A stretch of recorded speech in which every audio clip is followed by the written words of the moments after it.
Hi, I'm Eric. I'm the first consciousness going to speak. I was born in Washington, D.C. by a woman by the name of Barbara Bell. As I was in infant conscious, I was living in this body at the age of, I say, 1 to 10. I remember my mother lived in Washington, D.C. in a house across from George Washington University. No, we're gonna play the tables. Memory, I see Stephen Paul Jobs. He came in and held me on his lap as a baby and told Arlene that he had finished college and good money for a computer company that he started. And I thought he was my biological father, but he said, Arlene, Merrick can talk. I don't know what to call a computer company. I looked at him when I was a baby and put my fingers in his mouth saying, Daddy. That's when he said, Merrick can talk. I don't know what to call my computer company. I'm going to talk. Well, Merrick Hutchinson came and kicked him out because he was my father. But then I had a memory of me being carried as a baby to the Constitution home, seeing Ronald Reagan stand next to my mom. And so one day, she kicked out. He doesn't kick me out to sit this day. So all of a sudden, I get over. Merrick shoots gun as I assume at Reagan, and then that same night, as she carries me to 7-Eleven, it turns out that Merrick shot a man named Barack living in the house with mom, and called him his mom. All of a sudden, I remember Merrick gets put in jail. He gets arrested that night. We shoot from gun both Barack and my mom on his belt. And then so all of a sudden, right then, I was put in the car, and she went straight to Wendy's, and I saw Dave Thomas as I'm the baby consciousness talking about his body, and Dave Thomas went straight to the car and said, I can't believe this happened. Well, it turns out, as I got older, I was actually 2 when she was hit off the road, and turns that as I'm sitting back and looking at the fact that she brought me to Lake Charles and then got hit off the road. I was only 2 years old, but I was back here to Beverly Hills to see my actual grandpa when Merrick was around us, and saw Richard Nixon at the house in 463 Sunset Boulevard after she brought me from the house that basically she stayed at, and Merrick and her were separated. So when that situation took place, I was brought to a hotel as a baby. Lamar and Shelby's on the beach.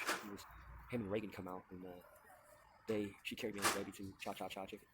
In the minute that I was looking at my relapse memory of being an infant, is when all of a sudden I find to see that Reagan and Richard and Ronald got invited to the house.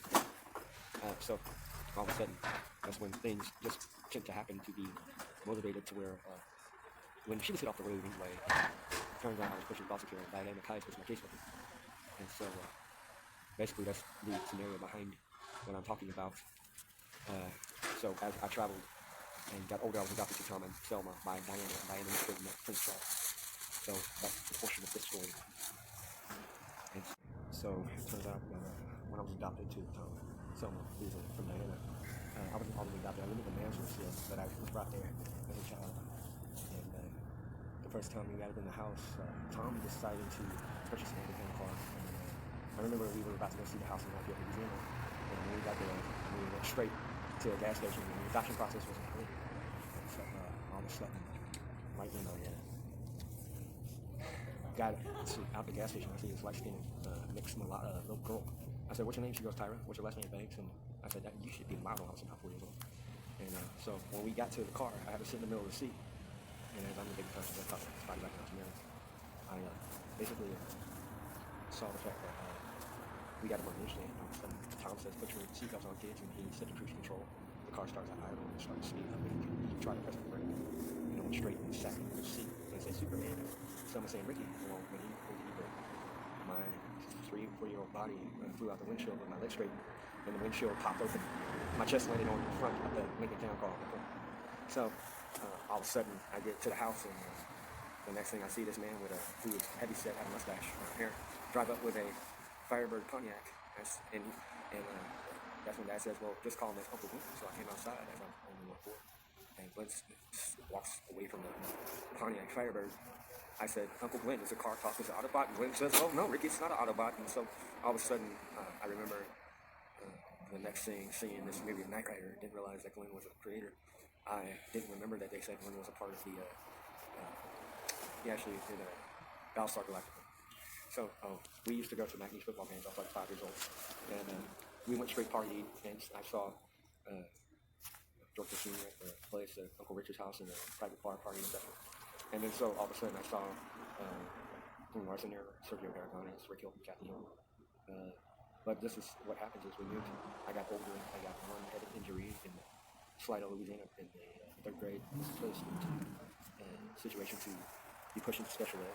And then so we moved to Houston, Texas, and I was going to Cimarron, and I turned 10, and I was mowing yards, getting allowances, and Dad came up to me and said, "Hey, Ricky, how do you feel about putting your allowance money into a betting situation in the NFL betting ticket bracket?" So I picked the teams, and certainly I found out that I won when he brought the results back and said that all the teams that he picked, because he called me Ricky, but the name was weird. And I said, "Wow, that's something." Well, when I won a ticket bracket, I remember myself walking out to the curb and a button slammed in my back, and I fell to the ground and blacked out. And don't remember the rest, but this is when I'm going to give Ricky the conscience to speak. This next one, I'm Eric. That's why I have my hat forward. And we're going to speak this. We've already sped it up, so Ricky, it's about 37 minutes, and you'll be the next one to speak with Myrick. But this is going to be an interesting story for us to document. Those that don't see it, that's your fault. I'm finished speaking.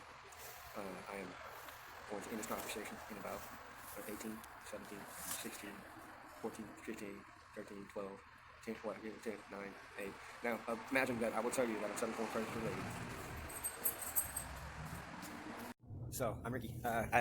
I'm the one that's going to talk 2 minutes, and I gained as a conscious brain as 10 years old in this body to wake up after Merrick passed out from buggy hitting his back, and I wear my hat backwards. Now, what's so interesting is when I lived in Houston, Texas, as the conscious step into this body at the age of 10, and we went straight and invested money into a black bar to get it open, and then went straight and gave money to Rick and Kathy Hilton for the Beverly Hilton Hotel to purchase one in Ash, because we went down there and they said they had the house that Margaret and Carl was living in, and Margaret and Carl are related to Tom. And so what we did is we also invested money to construct the AT&T Park for the Giants when Dad was alive. Then Dad comes to me and says that he is the founder of McDonald's, Jack in the Box, Bank of America, and also Transamerica as a Ricky, when I had all this money at the time. And so Dad also negotiated with Shaq of the Seas, and he came to the house and told Shaq and the Arabs to sell and to buy when he was working for George Bush Sr. And also we started Kids Foot Locker with the winning money. And also I named LA Fitness, so as I'm the conscious Ricky who lived in the spot. Also gave a loan to Bill Gates, and I started black screen on my computer at the age of 13. And then went straight, woke up one day and drank a glass of water. I knew Marshall Mathers as we babysitted him. I knew Brittany as well, and so this was all in the ages of 1 to 13. I'm saying, so I'm gonna finish this in like Myrick habit. I blacked out and drank some roach poisoning, and that's why I blacked out now. So I remember going to school right when I went to Church Point High. I was in 8th grade, and all of a sudden, as I had my head in the camera, I saw this African American kid waking me up. You seem like you're not acting. His name was Demetrius Shaw. As I'm in the altar, and all of a sudden, I used to hang around with Demetrius and Mark Wahlberg, and I was like 13. We skipped school a couple of times. Demetrius came by and spent the night one day, and we used to skip school, and I remember we used to go and jack liquor or alcohol from the store. He always loved indigo. Well, it turns out he came to visit one day. He said, "Why don't you run with me to California?" I said, "Well, the fact is I was waiting for 14. He said he wanted to be a rapper. I said, what you want to call yourself at the station?" He said, shoot. I said, "If you're going to be sneaking out with me, Charlie." Woke up the next morning and my back was safe. Was open. It was only restored. So Carl had to go find his young girl rapping cash. And I just didn't really track that. I was like 13. Well, turns out a couple of people listening to a situation. And I actually was in his car, and I heard rolling down the street smoking in Virginia. Yeah, he used to sip in Virginia. Well, I got kicked out. And another person I remember, I saw Marshall come visit when he was 15, and he said he wanted to be a rapper. We were going to be in church. We did I moved out. I got kicked out. Went to Job Corps first. Coming out. Had a couple girlfriends left and right. I only got 5 minutes to speak about this situation. So I got older. I moved to Chicago. Places because I was a musical person. Playing music. And I see that there's a lot to do with, with the conscious had more people. Auditioned for American Idol. You see the Williams, got over. Was married, separated, had kids, but never knew that too much. I favor most. I live most of my life as a conscious to favor Chicago. To one day I pulled my teeth, or my teeth got strapped. Now, as you hear me speak, there's a lot of noisy ass white motherfuckers because I have a black attitude as I'm married. I live most of my time with a black chick, and when I got my teeth pulled, I felt like I picked up everything of African American culture.